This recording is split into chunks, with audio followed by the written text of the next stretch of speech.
Peace everyone, Unmasked here, and welcome back to another live critique session. I look forward to going through all the lovely artwork that was submitted this month. So let's just jump right into it, shall we? So first up, I have this pastel piece from Dodek. I actually have a couple pieces from Dodek. This, I believe he did on black pastel matte using the Carbothello pastel pencils. And this is really cool. I like the illustration of this, all of the really nice texture in the face. Now, it's difficult for me to discern whether or not this is a statue that he did a portrait of, or if it's a person with a bunch of texture just for the effect. But it came out really, really cool looking. I like the directional lines. And it sort of has like a space sort of cloud feel to it with stars and stuff. And it sort of looks like it's going through like hyperdrive in some way or another. It's really cool. A lot of great textures, really cool colors. The only thing that I would say that maybe could be adjusted just a little bit, if this is indeed a portrait of a person, I feel like the eye may be a little bit lost, like just some of the space here that sort of is a focal point of portraits and all of that. You sort of want to make sure that the eye has a little bit more definition to it. So I would say just maybe a little bit of that. The other thing is the uniformity of some of the dots. Now, I don't know if it's supposed to be like particles coming off of the stone where the stone breaks and it sort of turns into this.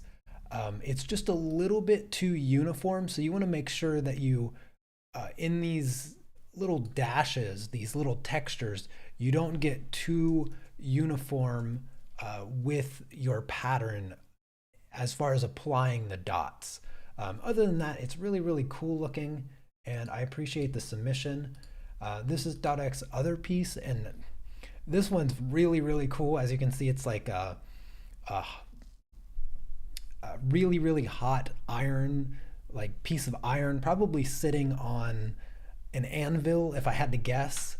The colors here, the texture, everything is really, really, really cool. I really like the little spots that you have here. These little spots that some of the sparks kind of like coming off of the molten metal is really cool. The colors are really, really well done. You get that sensation of it being super, super hot. And so I think you did a great job on this. Excellent use of texture. I love the small texture right here, the little dots of texture. Having variations in texture are super important, and you really did a good job on this one. That's a very interesting subject as well. All right, thank you again, Dodek, for the lovely submissions. I really appreciate it. All right, up next, Dorothy submitted this beautiful pastel piece. On the left side is the reference photo, on the right side is the artwork. And in a lot of ways, I would say the artwork looks better than the reference photo.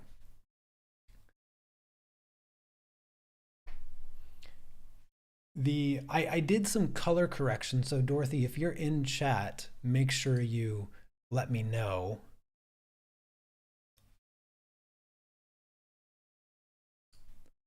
One second.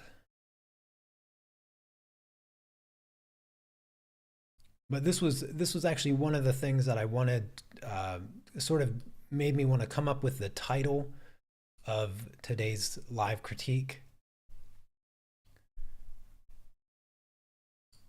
And that is talking a little bit about light. Now, there's a few projects in here where I want to talk about light and just some simple ideas to help you establish the light source a little bit more definitively. Just things to look for.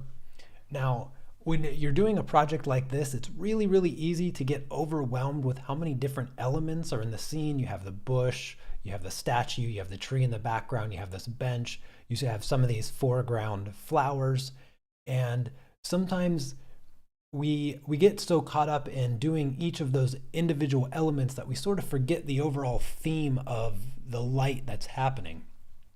Now, pop quiz question for this project. Can anybody tell me what kind of light source we are looking at here, and perhaps direction? So somebody tell me, what kind of light are we dealing with and what direction is it coming from? I'll give you about 60 seconds to put an answer in chat.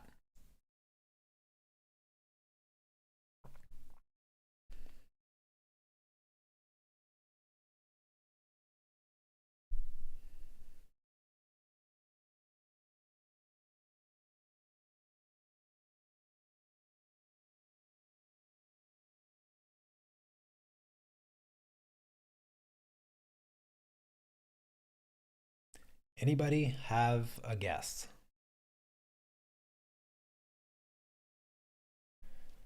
Okay, so the first thing to look at in the reference photo is uh, establishing the type of light. Yes, Diane, you're exactly right. It is diffused sunlight. You can tell because in the reference photo, we have a cloudy sky.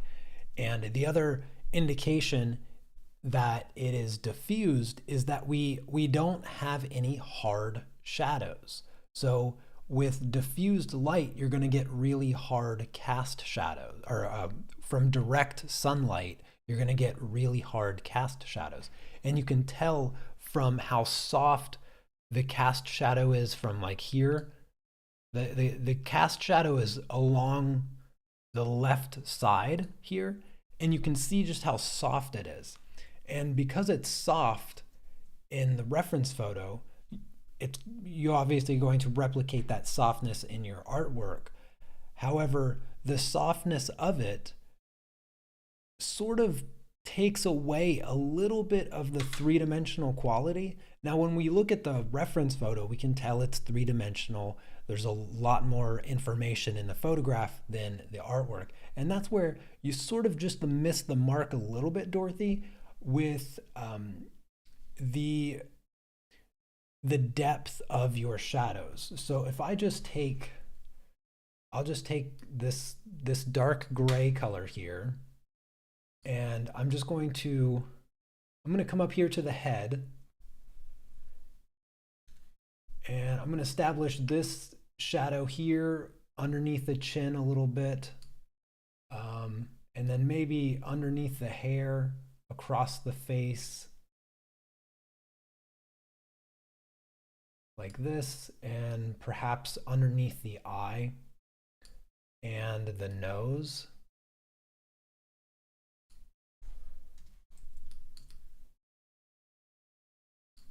Okay, I'll zoom out. And let's put this layer on multiply. And I'm just going to adjust it a little bit so it's not so dark. Because we don't want it really dark. We just want it darker than what you have. And let's put it about here. I think that's pretty good for fitting in the artwork there. And you can see that without, there's not a lot of characteristics in the face that really distinguish it much as a face. If we sort of isolated the head, it'd be a little bit difficult to distinguish it as being a face. And by just deepening the shadows, the important cast shadows that the sun would be creating, and you can see these cast shadows on the original reference photo here. You can see the cast shadows right through here, underneath the chin. You can see a little bit more under the nose and in the eyes. So we have these important cast shadows that you want to make sure that you get deep enough in the artwork.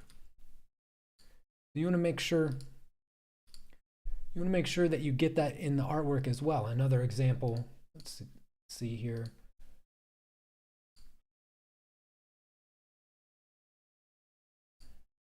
So I'm going to again grab this color here, and let's do the hand. You can see the hand is rather dark, and I'm just going to sort of scribble a little bit of this cast shadow through here.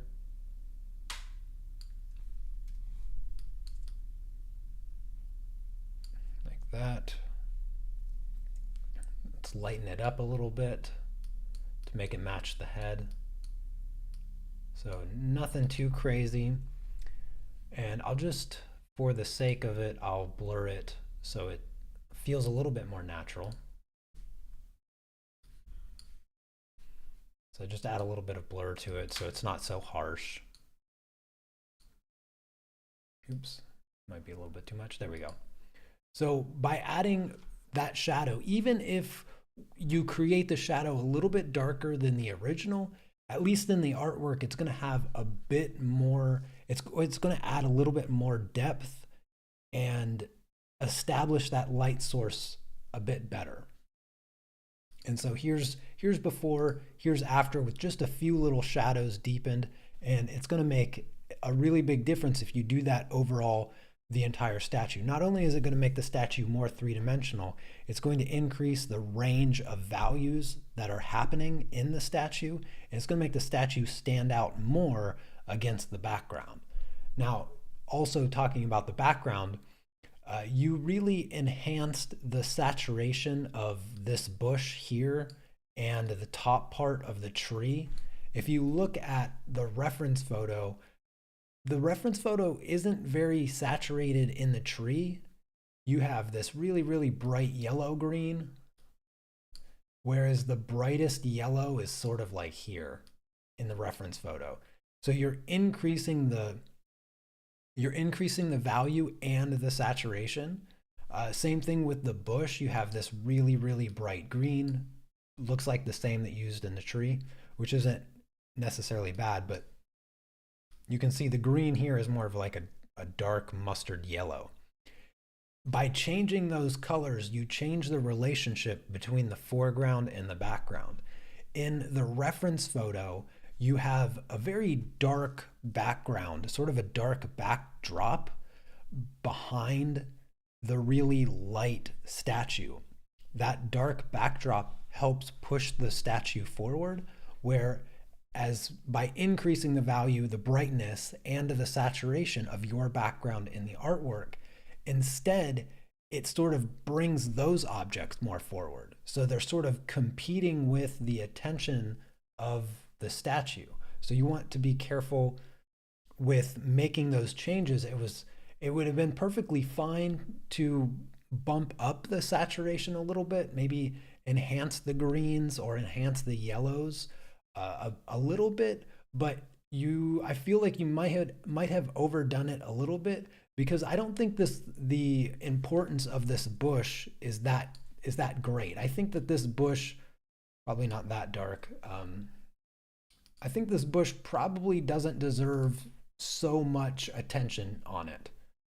Sorry, I'm just covering up the bush. I'm going to change the layer type. 1 second.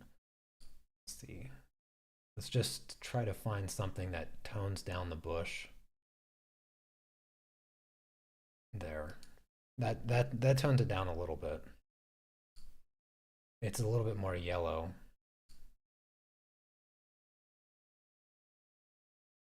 Yeah, it's a little bit more yellow, but it's also less saturated, and that's what I was sort of going for there with illustrating the bush. And it just allows the statue a little bit more space to occupy the viewer's attention. But you did a fantastic job. This is really good. Honestly, your artwork is better than the reference photo. I think your artwork looks better than the reference photo, partially because the reference photo is out of focus, whereas your artwork is not. So you did a really good job. Thank you for the submission. Up next is Zayar. Zayar, you did, I'm not sure what kind of flower this is. I didn't have a reference photo to compare it to, but I know that you did this in colored pencil. And I would say on the background, really nice separation of values. The flower occupies the really bright space, whereas the background's nice and dark, and it allows the flower a lot of space to show up. what I would say is on the background, it looks like because you wanted to go so dark, you applied more layers to the background than you did to the flower. And I think that if you continue to add layers to the flower, especially some of those orange and some of those green and yellow colors, you're going to create a lot more vibrancy by covering the paper better. And the smoothness, the texture of the colored pencils is going to smooth out a lot, and you're just going to have a cleaner, better looking piece of work. So continue adding the layers of color to cover up the paper. Great texture, good directional lines on the flower petals as far as creating that subtle directional texture that flower petals have. Just keep adding more layers so that your colors become more vibrant and the paper is covered up more, and you're just going to have that much better looking artwork. So that's all the tips that I have for this one. Thank you very much for the submission, and I look forward to seeing more in the future. All right, up next is Linda, and Linda did 2 projects, both of which are very complex, whole lots of stuff in these 2 pieces of artwork that she submitted. This one is very, very impressive. There's just so much going on here. It's intimidating to tackle something with this many objects in it, and I think that you did a really, really good job. One of the things I wasn't 100% sure about is whether you changed the color of the shirt on purpose, like if you didn't want it to be that bright sort of pink color and then you instead went with something a bit more subdued. So because I don't know that, I won't say that the colors don't match on the shirt, but what I can say is I really like the blue, the use of blue in the scene. Also the use of green. The green is really, really nice looking. Everything about it's really well done. The portrait, very, very difficult. Small faces are very difficult, but still very, very well done. Now, this was also one of the projects where I wanted to talk a little bit about light, because here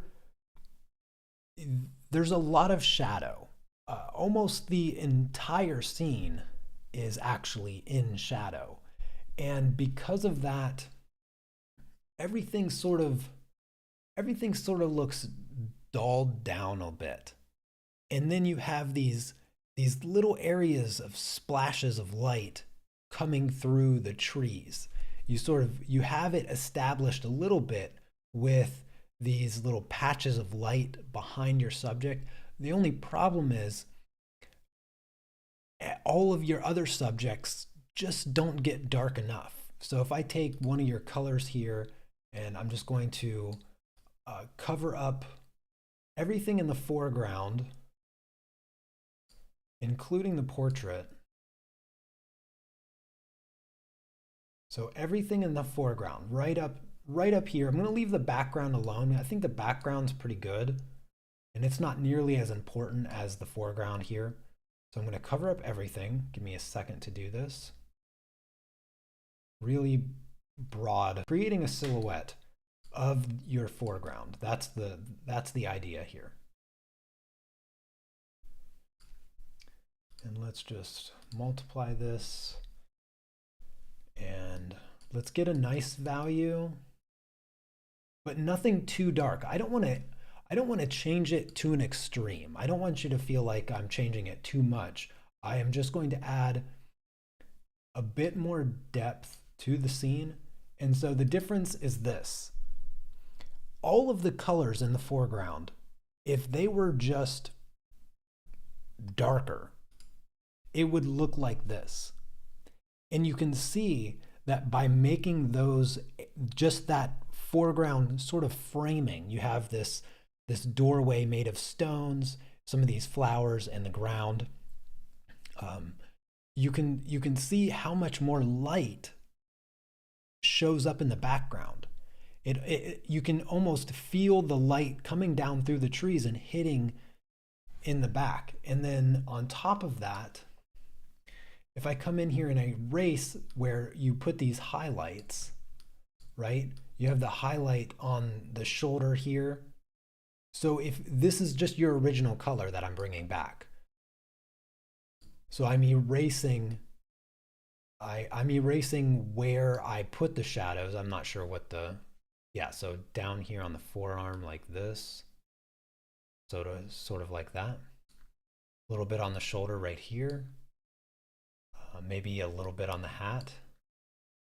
And really that's it.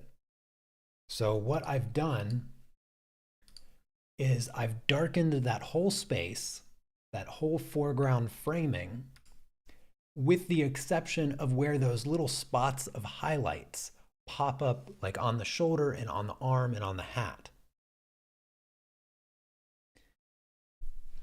And I think that that establishes the light in the scene a bit better.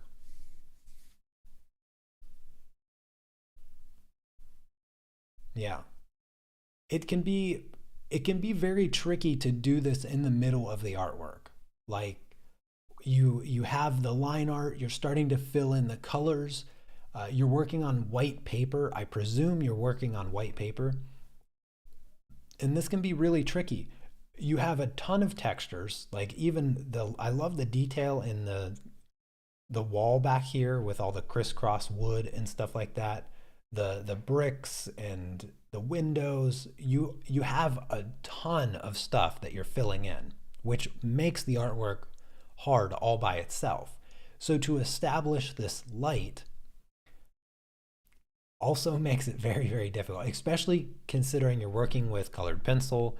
Colored pencil's not very forgiving, so you have to sort of preserve your light while you're working, which just makes it tremendously more difficult.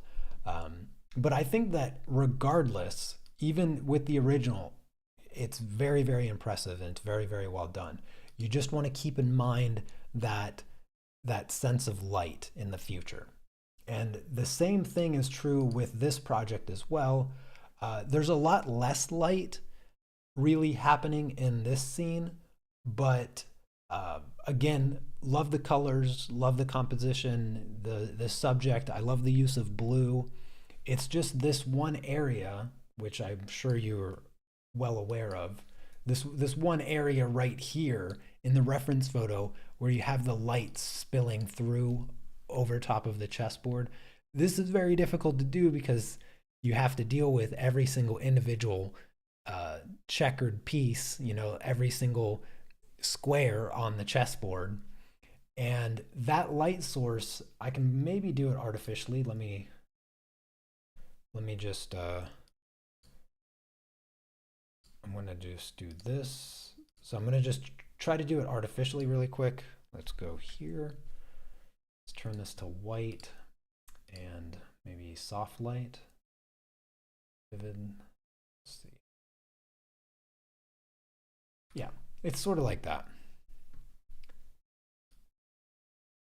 So these colors being brightened up, if you had a few spots or whatnot, you would immediately have a bit more dynamics in the light, which again, it would be difficult to do that after the fact, but by having it, you can see the artwork just sort of helps establish the light. Can you use the liquid white? You might be able to. Yeah, the brush and pencil titanium white, you might be able to do that if you feel inclined to. Yeah. And then you could probably just use the white pencil over top of the black squares to lighten them a little bit. I wouldn't recommend trying to like wash it out all white and start over. I would just say add the white to the white squares and then add using the white pencil over top of the black to lighten those to a little bit more of a gray color, because they're a gray. Like that black square, that black square is this gray right here in the reference photo, and then the white squares are like pure white almost. So you almost can't go too light with that. Yeah, some of the black So that's sort of the value range of the black squares, the really dark ones like right through here and right back through here. But then there's a little bit of reflective light coming through, and those ones are like a medium gray. But yeah.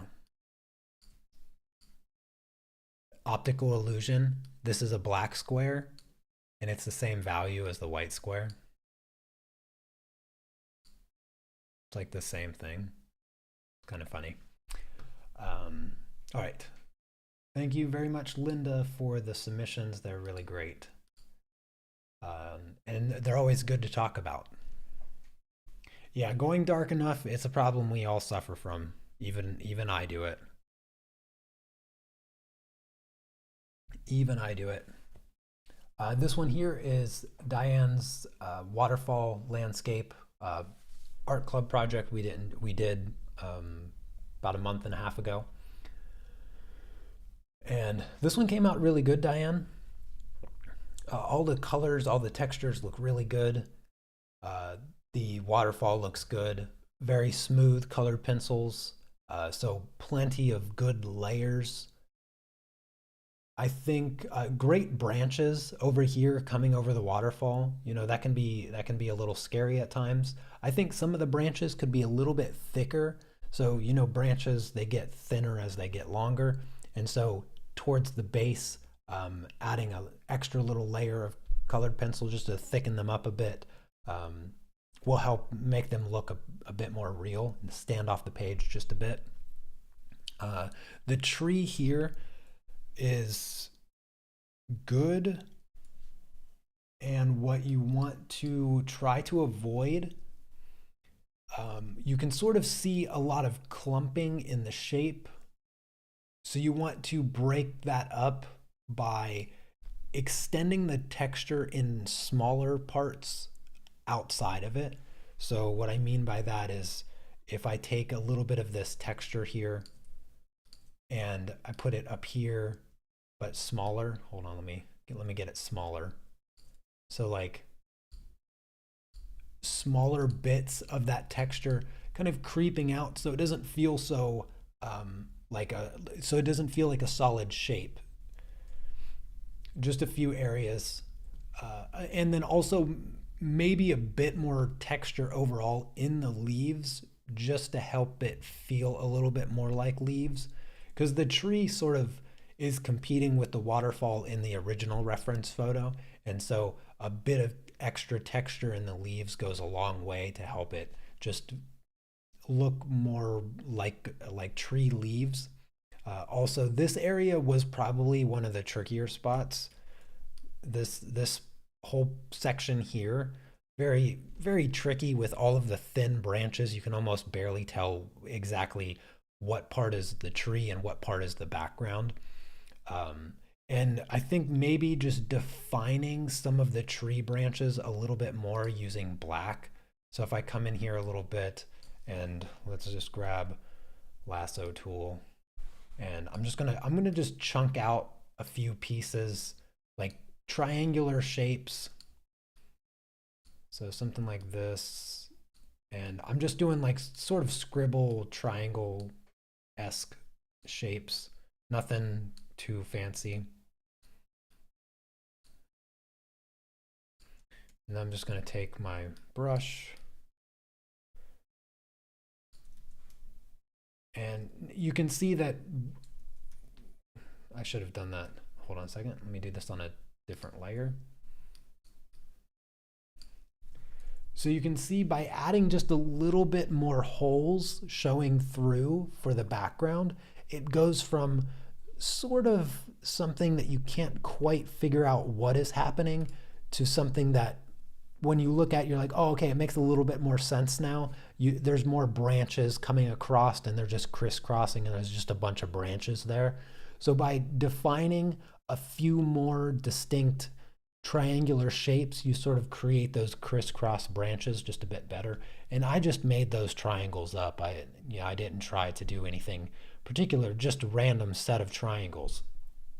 So it doesn't have to be particularly in the reference photo, but it helps you define those branches a bit more clearly.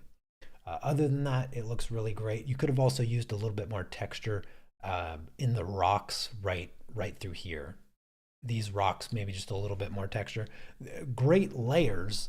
They're very smooth, but I think they need a bit more texture to distinguish the water from the rocks, because they're distinguished from the water because of the color and value. But as far as the texture, it's almost as smooth as your water. All right.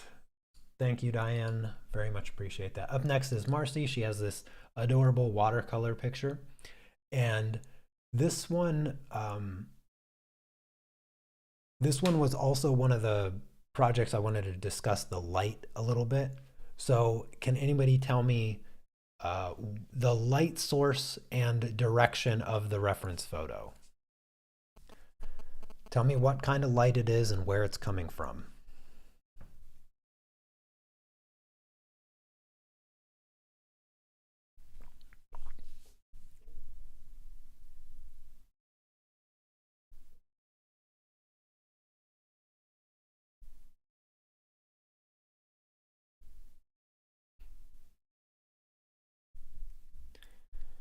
Very good. Yes, it's artificial light. It's coming from the back, and because it's coming from the back, it's putting both the dog and the kid into silhouette. So it's backlit. And I like the illustrative nature of the artwork. I also like the fact that you sort of removed the light.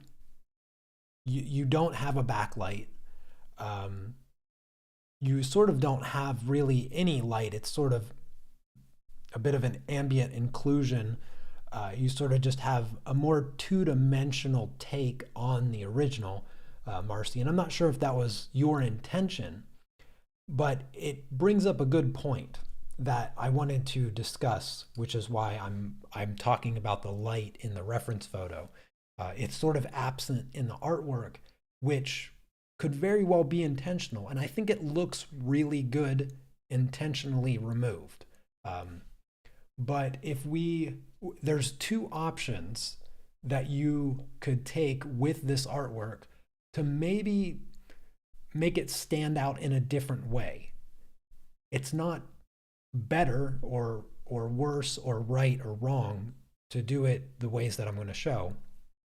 It's just different, and I just wanted to use it as a way to show you the difference that you can make. So the first way, I'm just going to grab this color, and I'm going to put, like the reference photo, I'm going to put the kid and the dog in a silhouette, because I'm going to put the light source behind them. And this will be rather rough, so you'll have to forgive me. Just doing this real quickly. So I'm going to put them in a silhouette, and you're going to see what it does to the background and to the main subjects, really. So let's switch this to multiply and just bring this up. Maybe even that dark.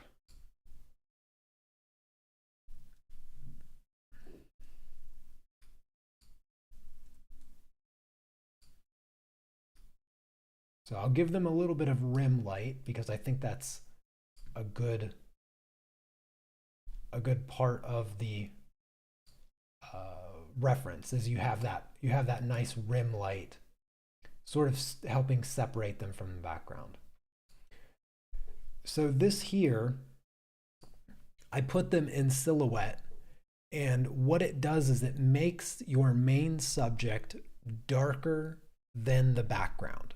So that makes them stand out sort of in a positive way, because they're darker than the background. Now the reverse of that, I'm going to do next, just to illustrate it. I'm going to take that same color, and now I'm going to darken the whole thing. 1 second. And let me grab, actually let me take that. invert there. So now I just need to turn that to multiply, and so now I've darkened the whole background. Maybe I don't want it that dark. And maybe I will, let's take a bright color. Nope. I'm going to lighten them up a little bit. Deselect, soft. Yeah, let's do overlay.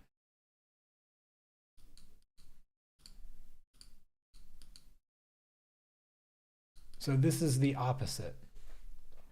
This is your main subjects being brighter than the background. And you can see how, because the background is darker than your main subjects, they also show up a little bit better. The original, here's the original. It looks great. I wouldn't necessarily change anything about it. And I'm not saying that because you didn't use the lighting from the reference, it's worse in any way. I like it. It's very children book style, very illustrative. This is what it would look like if they were silhouetted and you established a little bit of the sensation of the backlight. It tells a little bit different of a story. So that's one option that you could do. The main subject's darker than the background. And then the other is having the background darker than the main subjects. And that makes them stand out also in a different way. So I just wanted to talk a little bit about those different types of ways of using light and thinking about it in a relatively simplistic way. Thank you very much, Marcy, for the submission. Up next is Cherry. And Cherry, this is perfect. Your artwork is better than the reference photo. I like the blues better in your artwork. I like the squirrels better. I like the squirrels better in your artwork. I think they actually stand out more prominently than they do in the reference photo. And there's not really, your snowflakes even look better. Your snowflakes look more like snowflakes, whereas in the reference photo, it sort of looks like almost bouquet circles. But they're not really good circles. They're sort of lopsided circles. So your fur has better color. Your squirrels look better. Your blues are much, much better. And your snow looks like snow. You've taken a reference photo that's rather adorable, and you made it better as artwork. So you nailed this. You knocked it out of the park. There's quite literally nothing really that I would say that you could potentially even improve on here. I think that you did great.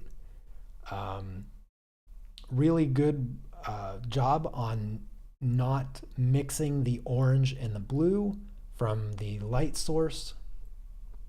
It just came out really, really good. I'm trying to think of anything that I could possibly even critique on this. I really don't think there is anything. I think it's just better. I just think your artwork is better than the reference photo. So fantastic job, Cherry.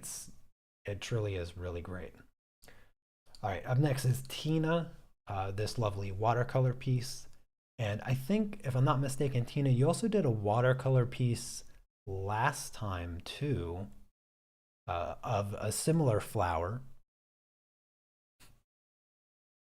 Oh, you're very welcome, Marcy. Yeah, it was fantastic artwork. I was looking at it before the stream and I was like, I can't critique this.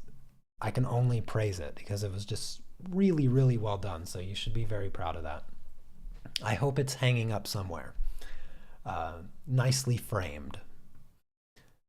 So Tina, this came out really lovely. I love the colors. Your flower looks fantastic. Your lily pads, very great texture and separation of different components of the lily pad. I think it looks really, really good.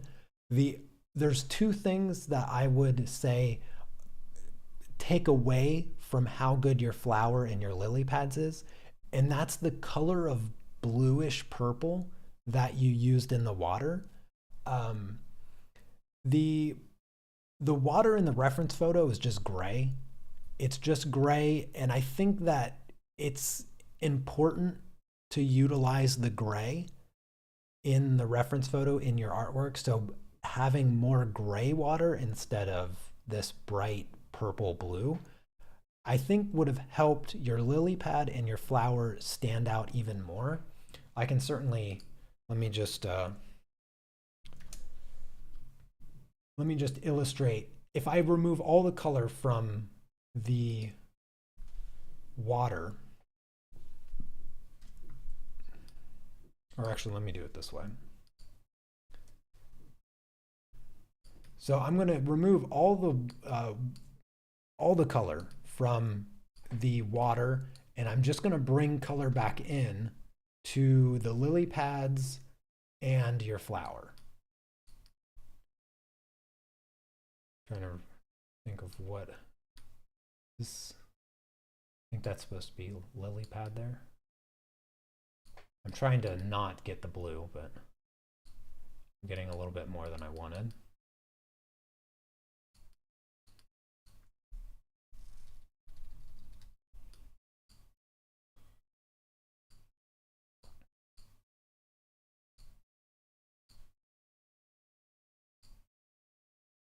Yeah, I think that's already an improvement, because the difference between the two is that the water is less distracting, and the flower looks that much more vibrant on the screen. It just looks that much more vibrant. And if I come in here and I don't know, maybe I can bring a little bit of that blue back. If I just let a little bit of that blue shine through. So here's the original with really vibrant blue, and here's the blue toned down quite a bit. I think even if you had just a little bit of blue, it would still look better. So just be cautious with using too many high saturated colors. Remember, gray is very, very important to appear in your artwork when you're trying to balance colors. You don't want to go too bright with all the colors, because it can cause distraction. And I think in this case, too much blue in the water pulls away the attention from the flower. Also with the flower, I think you could have gone even more bright with the flower. Some of the shadows here are really, really black, whereas in the original, they're much more just like a dark maroon color. So a bit more of like a dark maroon. And that would have gone a long way to also enhance the saturation qualities of your shadows. You still get the effect, you still get the depth, but you also get a great deal of the saturation properties of within the shadows. So make sure you're using your colors a bit more accurately in the shadows. Don't just use black to create that contrast. Use more color.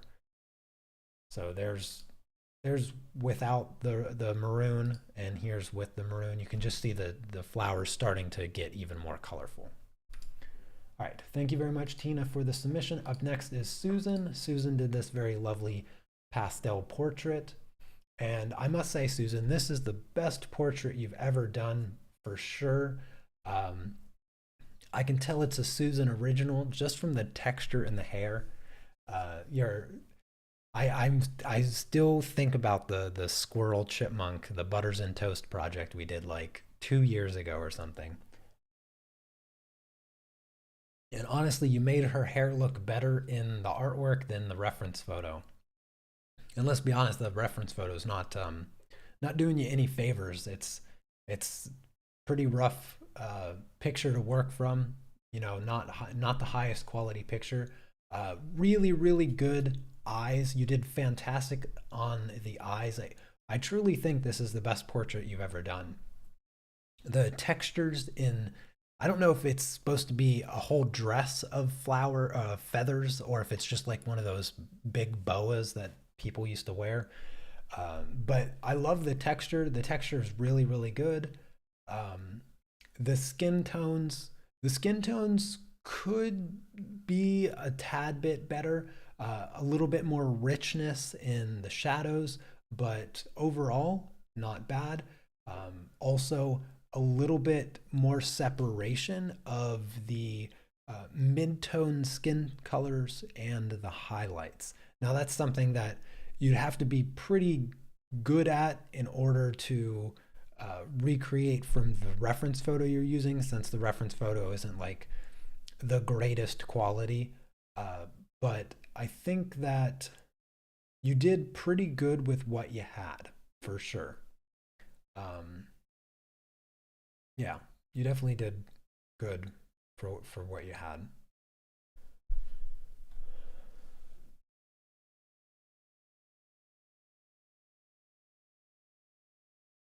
Okay, that's all I got to say there. You did fantastic, Susan. You should be very proud. Yeah, matching the skin, very difficult with the from the reference photo. All right, up next is Cindy. She has this really great graphite project from an old horror movie, I think it is. And I accidentally chopped off the reference photo a little bit, but we can work from that. There's This was another one of those projects that I was thinking about light, and I wanted to make sure that I talked a lot about light in today's critique, because it's something that I'll be doing a tutorial on probably next week. I'll be doing a light tutorial talking about the monthly masteries, which we'll be looking at here in a minute. And that tutorial will just be for art club members. So if you're not an art club member, not sure what you're waiting for, sign up. Anyways, so with this project here, now the drawing accuracy, I'm not 100% certain if Cindy is in chat first off, but I'm not sure if she was going for a slightly more stylized version of the original scene, or she wanted to draw it and color it, or not color it, but shade it closer to the original. But there's a bit inaccuracy in the structure of the face. The first thing is the nose. The nose sticks out the most because in the original, this is the bridge of the nose. That's the bridge, sort of this long nose, and then here's the nostrils. So it's most likely prosthetic. I'd hate to imagine somebody has a nose that big, but so this should be the bridge of the nose. So this is the tip of the nose here. Here's one nostril, and here's another nostril. And the way that you shaded your nose makes it just look real crooked, because you have the shadow coming across here, and it makes this look more like the tip of the nose, and this look like a nostril, and this look like a nostril. And it looks like the nose is just curving off to the left real dramatically.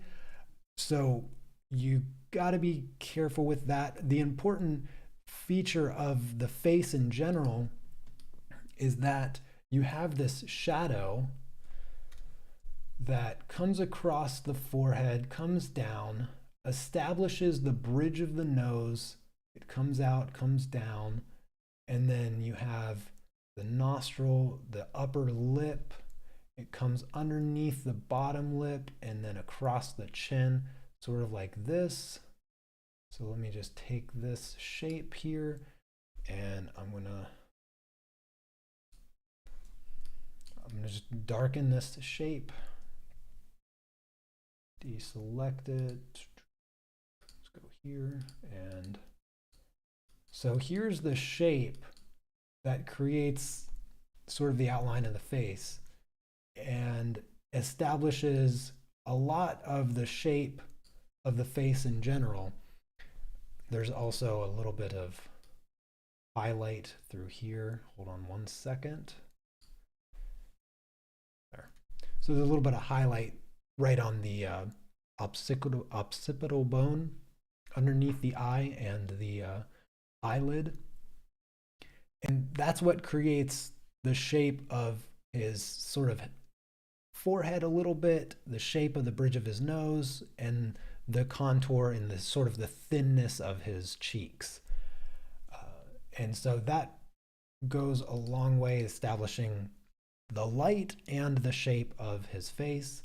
The other thing is, what do we call this?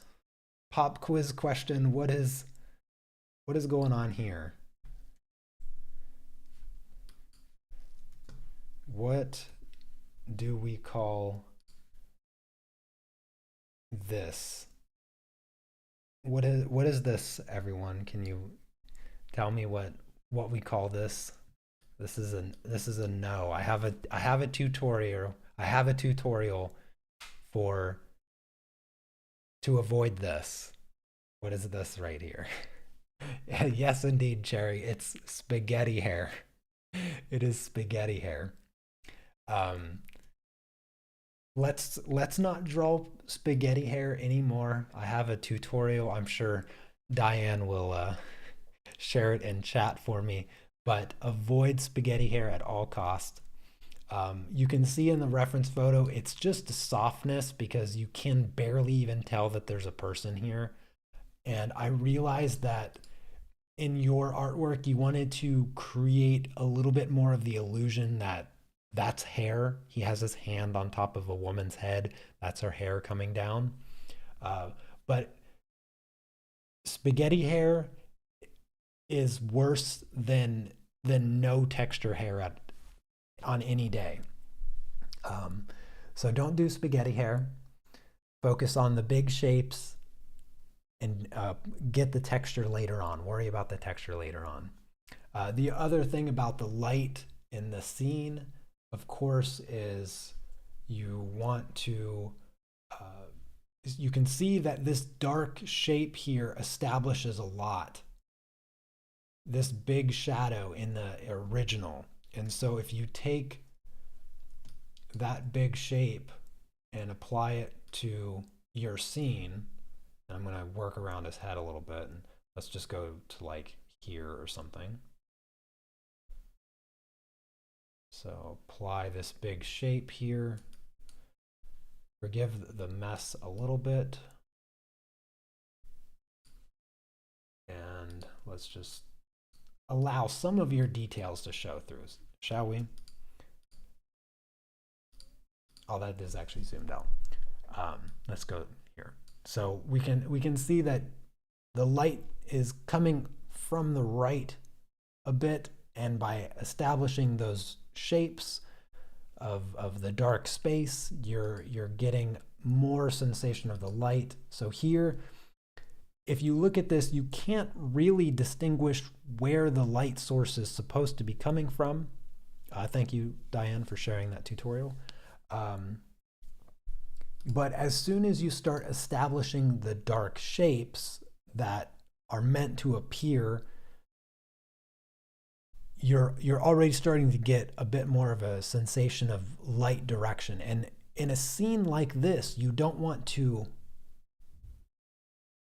have ambiguous light. You want something that creates a drama. Obviously, being probably a horror movie from, I don't know what time frame, but probably 60 years ago, if I had to guess, 60 or 70 years ago.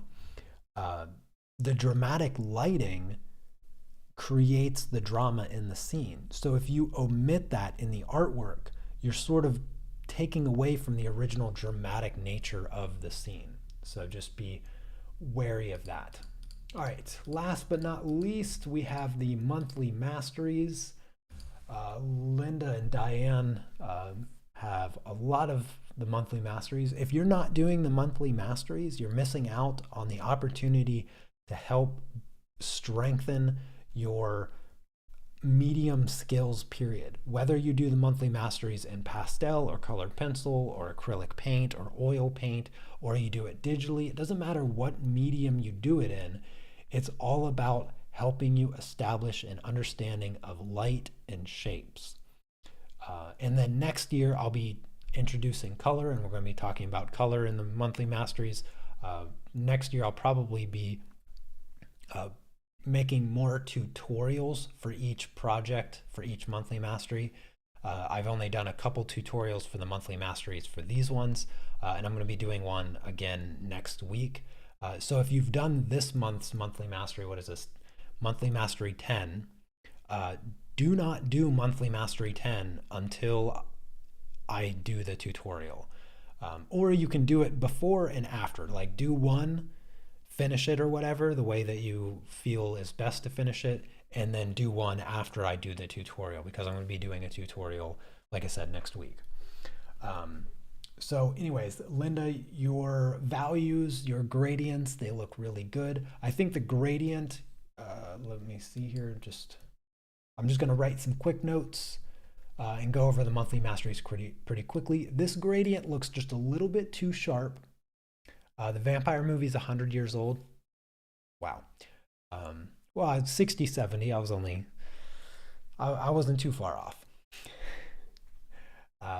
Anyways, that gradient could be a little bit softer, but the really, really important thing here to remember with your monthly masteries, sharp edges. Try to focus on, there's a little bit of fuzziness happening around the edges separating your objects from the background. And I know that's like the hardest thing to do with colored pencils, but that's really what the monthly masteries are supposed to be aimed for. The key is to get nice, clean, sharp edges, because you're practicing precision. Okay, so you're practicing precision, so just keep that in mind. This one's really, really well done. Great values. I think, let me see here. 0, 1, 2, yeah. Yeah, this one, actually, I'm trying to remember. All the chess pieces were white, weren't they? I think so. Or were they black? They have to be white, right? I'm just like calculating the values a little bit.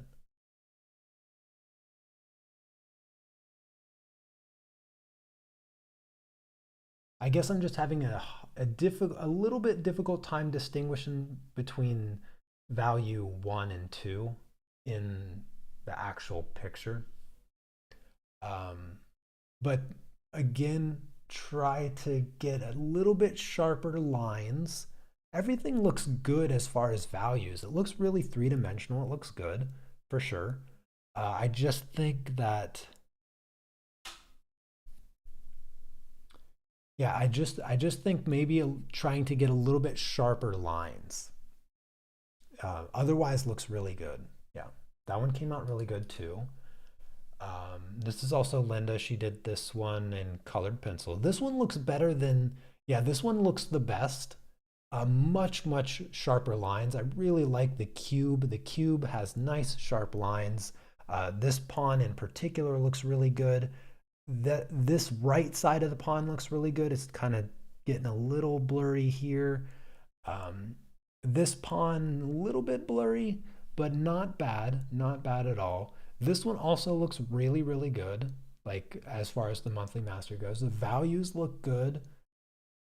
Yeah, values look really good in this. So you did good on this one for sure. Great reflections.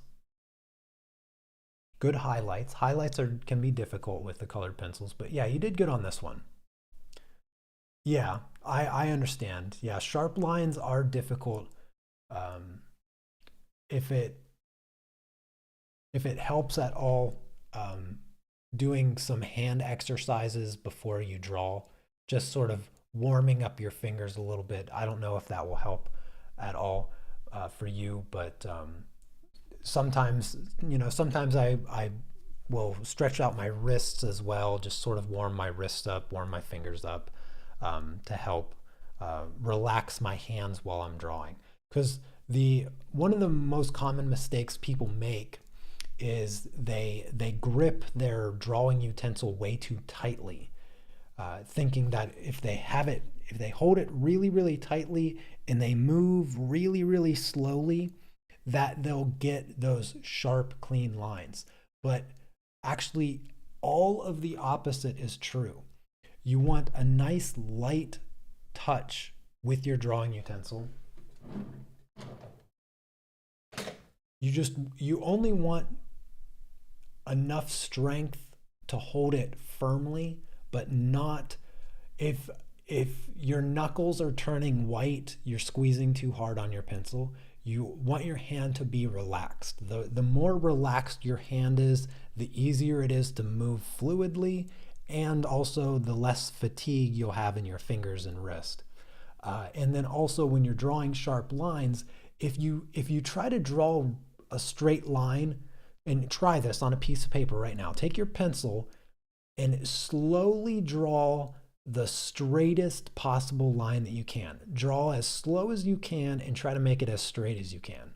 And then right beside that line, after you do that, draw a straight line as fast as you can. And I bet you 99 times out of 100, that quickly drawn straight line is going to be so much smoother and straighter than the one that you spent a ton of time trying to draw straight. And the reason is this movement, drawing the straight line, is a lot more precise because your hand's constantly in motion. It's even my hand, as steady as it is, still wiggles when I hold it in the air or hold it over a piece of paper. And so if you move quickly, there's less time for your hand to wiggle from left to right. And so that line is just going to be straighter. So when you're creating your sharp edges, what you do, sort of like a pendulum, when you swing your pencil, it's only going to touch at the very bottom here, but when it's swinging up and back and forth, it's not hitting anything.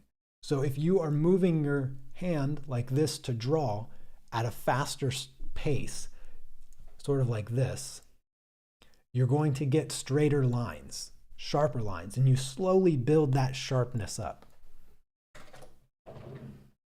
All right, up next, Diane's monthly mastery number 7. Really, really great values here. Again, the circle, I remember, or the sphere, I remember in the reference photo, there was a lot going on with the sphere because some of the texture was sort of interfering with the smoothness. But maybe it's just whatever, it's not that big of a deal. But it's important that I can see the sphere in the shadows really good. Great sharp edges, very, very clean. Not really much else to talk about here. The gradient that you're creating for the cast shadows, maybe a little messy, just a tad. But overall, very, very good. Clear distinction of light. So yeah, it looks really good. By the way, this is on toned gray paper, I think. I tried to adjust the white balance a little bit because I think it was browner before I changed it. This is definitely colored pencil. Oh, let me zoom in a little bit. I'm sorry, guys. Yeah, this has got to be colored pencil. Right? Toned gray, okay. Yeah, I was trying to correct the white balance a little bit to make it look a bit more natural. But yeah, really, really well done, Diane. This is another one of Diane's, again, colored pencil. The one thing that stuck out here to me is the gradient on the sphere is just a little bit hard. Also, the gradient here on the cone, just a little bit too sharp of an edge. So you can almost not even tell the difference between this gradient edge and this hard edge cast shadow. On the cylinder, it's a lot smoother. On the cone, it's a little bit too hard. Now, I know there's that reflection happening on these shapes that sort of gives you that dark edge right there in the middle of the gradient, sort of creating that hard edge. But even though it sort of appears like that's a hard edge, make sure you just get it softer first before sharpening it up. And if it looks better softer, then it's better sharp, or better to be soft than too sharp. Because the sharp edge takes away from the three-dimensional quality. So just get those gradients a little bit smoother there. Cast shadows look good. Again, this gradient here, much better than the other project. This one, not as clean, but this one here, the gradient looks better. It sort of blends into the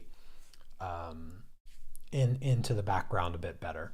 Also, I think the highlight on the sphere could be more. I don't know. It sort of looks like the pyramid here and the cylinder, nice bright on the top. And it looks like the 5 value, but I'm not sure if you used any of the 5 value to give the sphere a bit more of a spherical look. All right, and then Diane's last one, the monthly mastery number 9. This one came out really good. Is this pastel? Honestly, I can't tell. No, it's colored pencil. I can tell from this. It's got to be colored pencil, right? Yeah. Super clean, sharp lines. This one came out really good. This might be one of the best, if not the best, a monthly mastery of the year. The sharp, clean edges. The gradients look pretty good. The gradients are a little bit different on the chest piece because they're plastic and they don't have a lot of transition. But the chest pieces still look really good. Some of these gradients could have been a little bit softer. Let's see, right in here, and here, and here. These gradients could have been a little bit softer. I know some of these gradients, like this gradient, that's not really a gradient because it's sort of a hard edge of the chest piece. Those gradients could have been a bit softer, but overall looks really good. Last but not least is Cherry. She has these 2 monthly masteries. Good sharp edges. Now careful with outlining.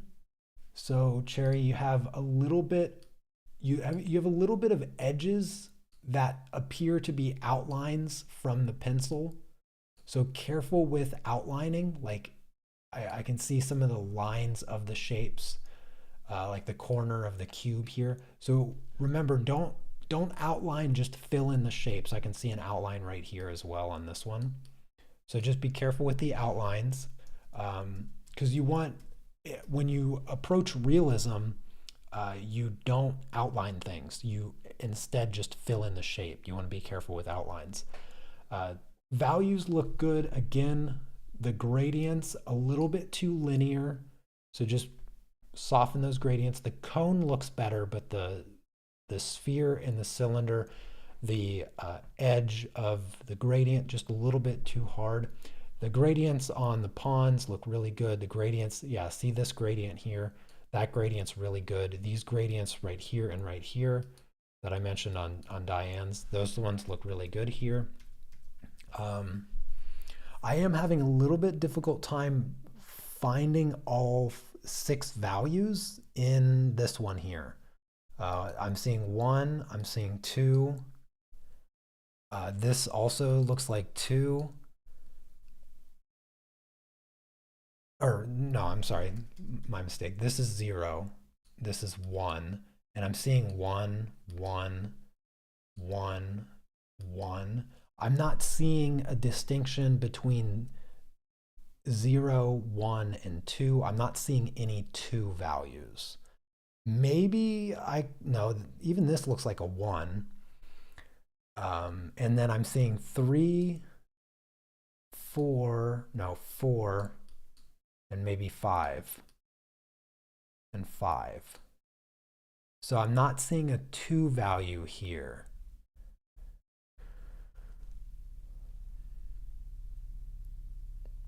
It still looks good, but the chess pieces and the cube, they all look much brighter than what I think they should be. So looking here, you can see if um, I number Diane's values, we can see a 0, we can see a 1,